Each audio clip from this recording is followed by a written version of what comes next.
नमस्कार दोस्तों, मेरे YouTube चैनल पर आपका स्वागत है। दोस्तों, आज खजाना पता करे के मैं विधि बतावा था।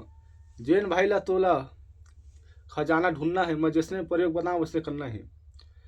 मैं अब तोला विधि बताता हूँ। तय ले लेवे एक कच्चा वाले नरियर, पानी वाले नरियर में पानी भर रहा है। जेन जग तोर शक है, जेन में मतलब शक है, वो जग वो नरियल ला रख दे और 2 अगरबत्ती जला दे। रात भर वो जग छोड़ दे। सुबह जावे नहा के जावे वो नरियल उठावे। जेन जग गड़ा धन रही तो नरियल के पानी पूरा सूखा पड़ जाही। उमा एक बूंद नहीं रहा, पानी पूरा सूखा पड़ जाही। सूखा पड़ी ओकर बाद वो जगह ला घेर के बांध दे। बांधे के बाद 4 ठा खिला गोब, चारों दिशा में गोब दे। वो भाग नहीं सके खजाना। हाँ, वहाँ भूत प्रेत हुई तो भूत प्रेत पहले चावल भगा के मारबे। चावल भगा के बाद बोला एक नरियर एक नींबू, वो पहली वो गैती वही में खनना है। नींबू नरियल रखना है, मंत्र पढ़ के मारना है। ओकर बाद खनत जाबे हिकल गे तो वो सांप रही तो सांप ला मंत्र वो बताता हूँ।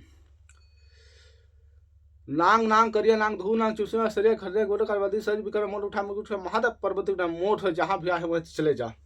ये नांग उठा के फेंक सकता, इला डंडा में हेर के फेंक दे बाहर।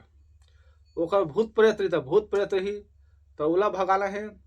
तो टूरी लोहार तो कहाँ पहाड़ ला काने कोले का करते साजे के बरे का श्री कोता का छपन के भूत का नेच कर डिच के कट के मोर कर महादेव पर मोर का जा रे भूत जहाँ से तुम्हें चले जा। इला मंत्र पड़े तो जतम भूत प्रेत सब भग जही। ओका सामने हेरे खजाना हेबे तो पहली ओला शुद्धि करे लखी। शुद्धि करे बा तोला मारन मंत्र पढ़ को ले करबे तब साफ होही। तब ओकर पढ़ना तोला मोर गुरु लालूंगा तोर गुरु जिता उड़त मारा डेरा पोखरिया बैठे तोला मारा तोर गुमा मारा सादा तो छो तोर गुमा जाबे कुंदवा मोर माने मुकुट महादेव पर मोर मास जता भूत पर जिन जिनात होते सब बाहर फेंका जा। 3 पर तोला खजाना मानना है, जो भी रीत सब बाहर फेंका जही। अतने कर विधि और तोल पता लगाना है। तो बंगला पान में पता लगा सकता, माचिस काढ़ी में लगा सकता, तिली में लगा सकता, पानी में लगा सकता, नरियल में लगा सकता, सरसों बीजा में लगा सकता, कपड़ा में लगा सकता। पता लगा के एक से एक तरीके। फिर नरियल वाले कभी फन नहीं खाए। नरियल पानी वाले नरियल जे में सख में रख दे, जे में रही खजाना तो पानी पूरा सौंप दी। जय माँ काली।